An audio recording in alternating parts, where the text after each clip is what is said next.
자, 짧게나마 나도 진도를 조금 나가도록 하겠습니다.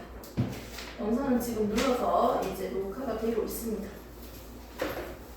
그리고 오늘 줬던 거 다시 드릴게요.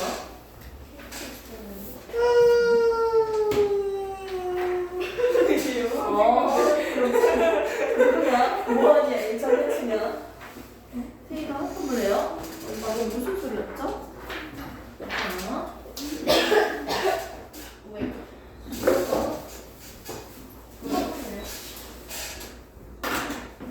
더 힘을 좀 내서 힘내지 말고 그냥 편하게 해.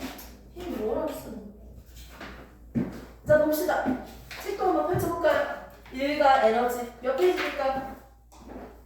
100페이지. 일과 에너지 빨리 찾아주세요. 페이지 너무 있으면 나와서. 그렇죠. 몇 페이지입니까? 112. 112 112페이지입니까? 112페이지. 옛날 책이나 지금 책이랑 다 똑같죠? 112페이지네요. 자, 우리는 지금 몇 단원 배우고 있어요? 그렇죠. 3단원에서 첫 번째 나왔던 내용이 뭐예요? 운동.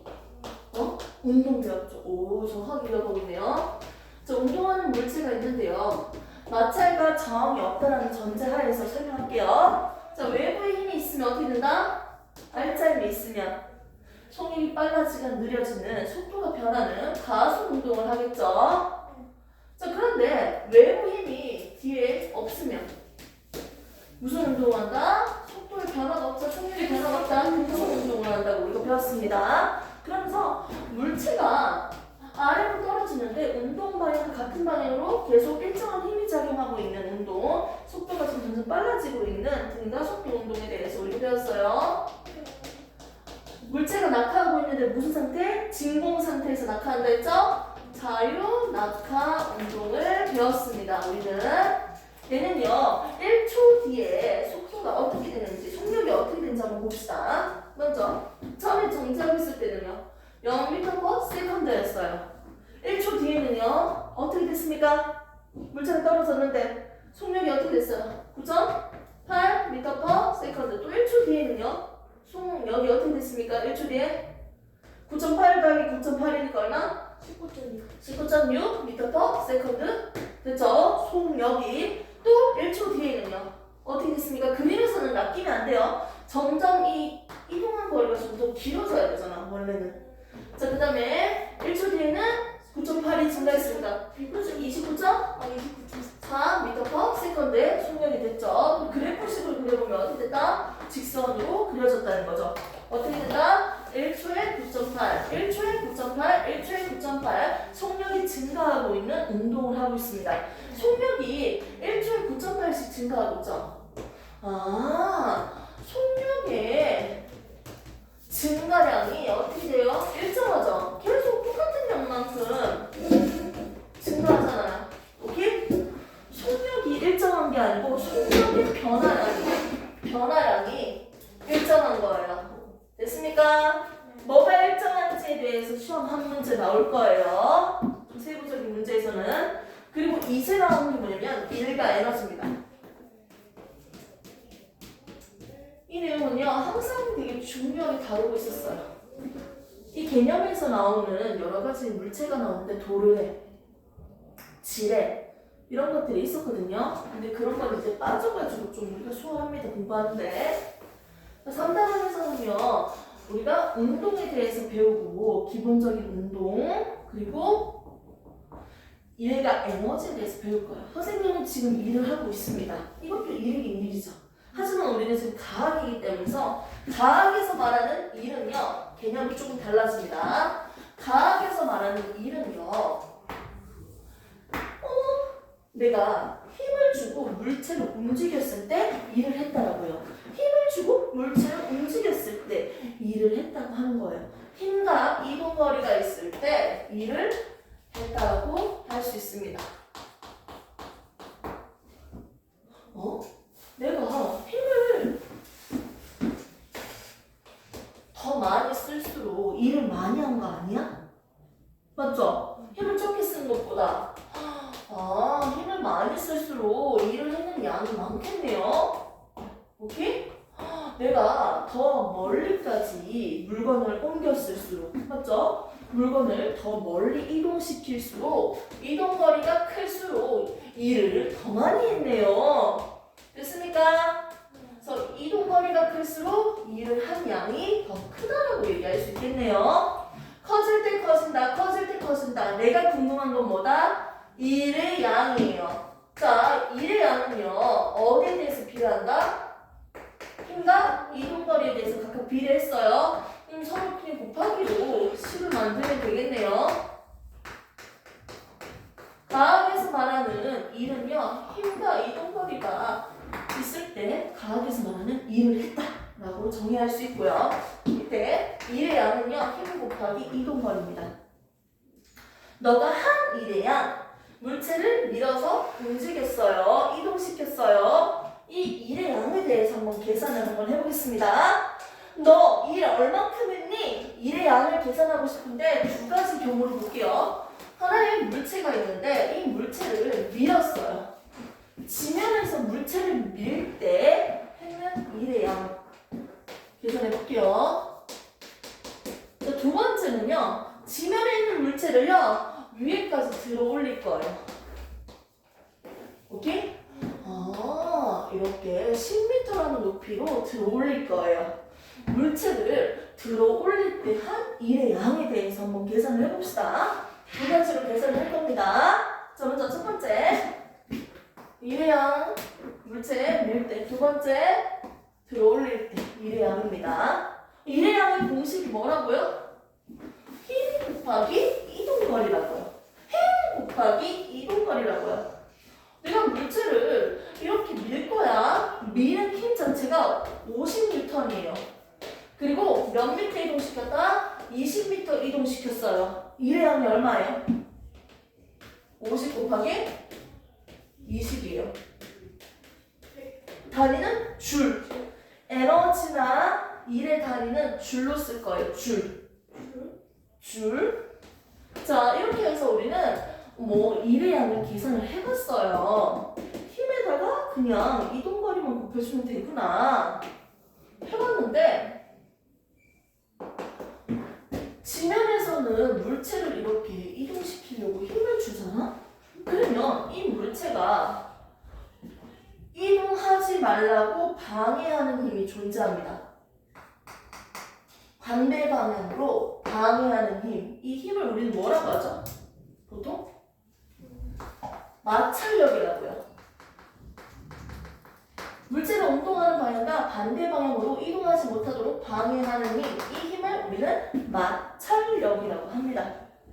그러면 이 마찰력이 최대가 20N이에요.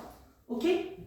그럼 내가 방해할 수 있는 힘, 마찰력이, 이 물체에 대한 마찰력이 최대가 20N이야? 내가 10N으로 얘를 밀었어. 밀릴까요? 안 밀릴까요? 안 밀리겠지. 방해할 수 있는 힘 최대가 20N이니까 10N으로 내가 밀었는데 안 밀리는 이유가 뭐예요? 내가 10N을 밀었어. 안 밀리는 이유가 뭐예요?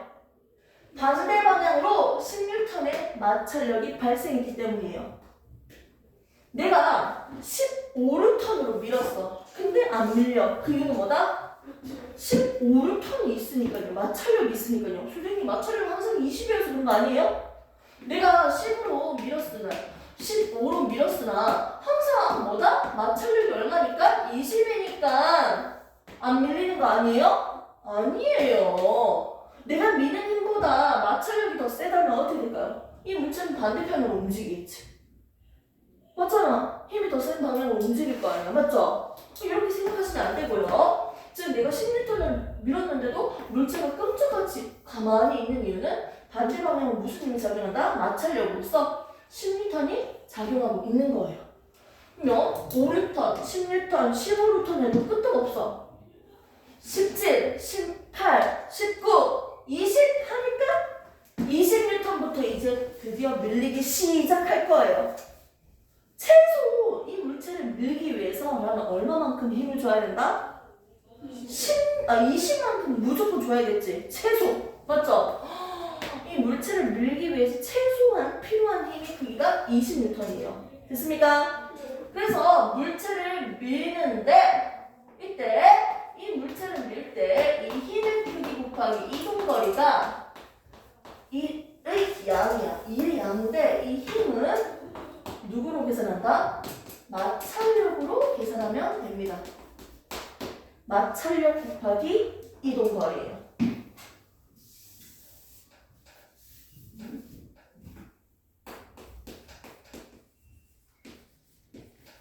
자, 일회양 계산해 봅시다. 물체 밀 때 첫 번째 마찰력 곱하기 이동거리로 계산한다. 두 번째 물체를 들어 올릴 거예요. 물체의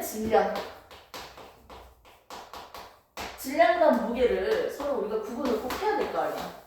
질량이 10kg이면 무게는 얼마다? 지구에 있으니까 중력 가속 9.8 곱해야지. 9.8 곱하기 질량이잖아요. 맞죠?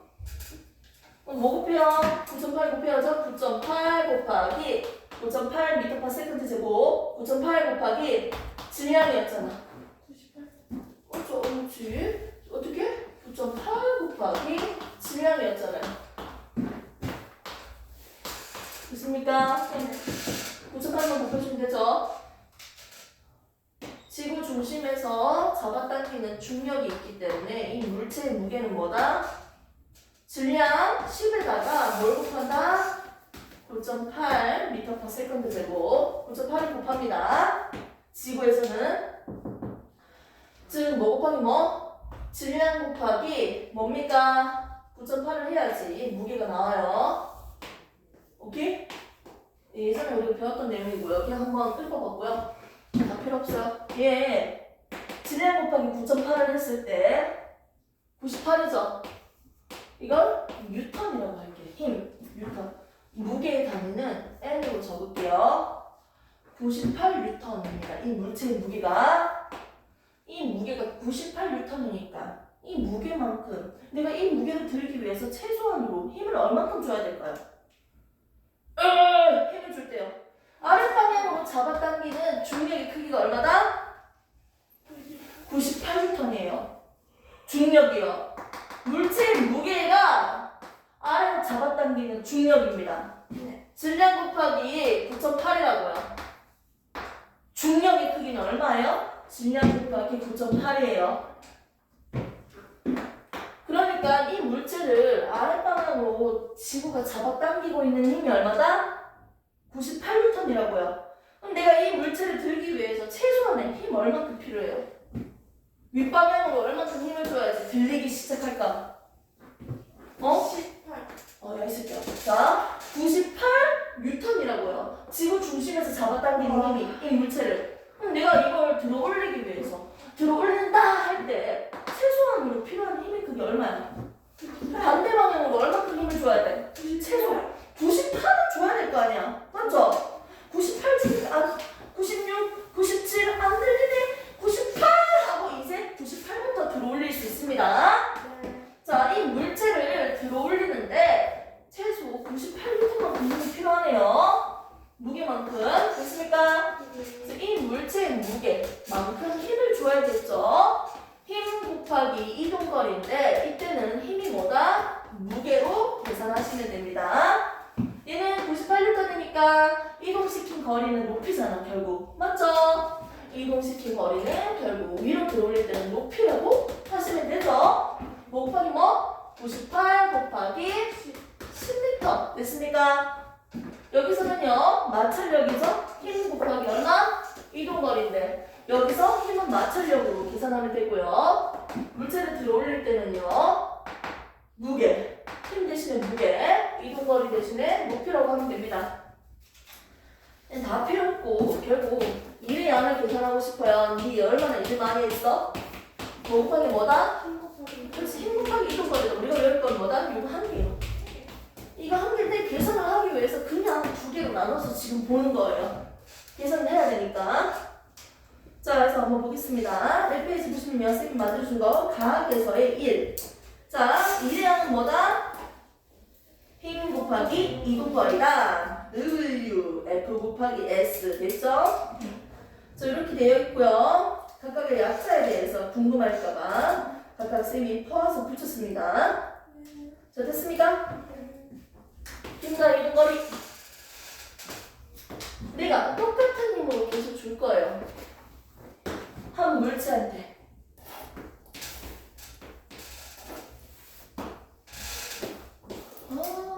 마찰력이네. 이 마찰력 때문에 결국 내가 힘을 준 게 얼마나? 30N을 힘을 줬어요. 이때 내가 1m 이동시킨다. 하면 이래면 얼마예요? 30 곱하기 1m죠. 내가 3m를 이동시킨다 하면 어떻게 하면 돼요? 30 곱하기 얼마? 3m 하면 되죠. 됐습니까? 힘 곱하기 이동거리가 1의 양이네. 그래프에서 보겠습니다. 항상 힘을 얼마큼 준다? 30N으로 계속 줄 거예요. 오케이? 이동거리가 얼마일 때? 1m일 때랑 3m일 때 볼게요. 어머, 이때 넓이는 뭘 나타낸다? 가로 곱하기 세로니까요. 그렇죠? 힘 곱하기 뭐다? 이동거리. 그렇지, 이동거리죠. 결국엔 뭘 나타낸다? 1의 양을 나타내네요. 힘과 이동거리 그래프에서 밑에 있는 면적은 뭘 나타낸다? 그렇죠. 1의 양을 나타내네요. 우리가 오늘 배운 건 뭐예요?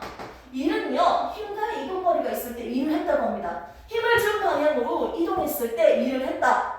과학에서 말하는 1. 근데 1의 양은 뭐다? 그러니까 힘과 이동거리는 각각 비례하기 때문에 힘 곱하기 이동거리는 1의 양이에요. 이걸로 계속 계산을 할 거예요. 그래프식으로 봤을 때 힘과 이동거리의 이 네모의 면적은 어떻게 계산한다? 가로 곱하기 세로 해주면 맞죠? 세로 곱하기 가로 해주면 뭡니까? 힘 곱하기 이동거리니까 결국 뭘 나타낸다? 1의 양을 나타내네요. 모양이 어떻게 생기더라도 밑에 있는 면적은 뭐다? 1의 양입니다. 됐습니까? 네. 이렇게 해서 1의 양만 지금 배웠고요. 오른쪽에 있는 거 중력에 의한 위치 에너지. 이런 것들은 위치 에너지랑 운동 에너지는 다음 시간에 설명할 겁니다. 오늘은 1의 양에 대해서 배웠습니다. 여기서 끝낼 수 없죠? 하나만 더. 이거 끝낼게요. 진짜 1분 안으로. 정리할게. 1의 양이 힘 곱하기 이동거리라고 했잖아. 그럼 1을 안 한 경우는 뭐예요? 1이 안 했어. 0인 경우가 뭘까요? 1의 양이 0인 경우. 힘이 0이거나 0 곱하기 0 되잖아. 첫 번째 경우 힘이 0이거나 두 번째는 0. 이동거리가 0이거나 세 번째는 내가 힘을 주는 방향과 이동거리가 수직일 때요. 힘, 방향, 그리고 누구 방향? 이동하는 방향. 일단 물체 들어올릴게요. 책. 들어올립니다. 들어올려요. 위로 들어올리죠? 위로 들어올리죠? 힘을 주는 건 위야. 근데 내가 이동하면 앞으로 가요. 그럼 솔직히 좀 덜 힘들지 않아? 책을 이렇게 들고 하면? 느낌상 좀 덜 힘들었던 것 같은데? 맞죠? 즉 내가 힘을 주는 방향은 윗방향이고요. 내가 이동하는 방향은 어디다? 앞이에요. 즉 이동하는 방향과 힘의 방향이 수직일 때도 일을 안 했다. 0이라고 합니다. 0이라고. 세 가지 힘이 0, 이동거리 0, 힘의 방향과 이동하는 방향이 수직일 때 이 세 가지는 뭐다? 0, 일을 안 했다. 앞에 달린 줄 깜짝 놀랐네. 아이고 책 언제 다 썼노?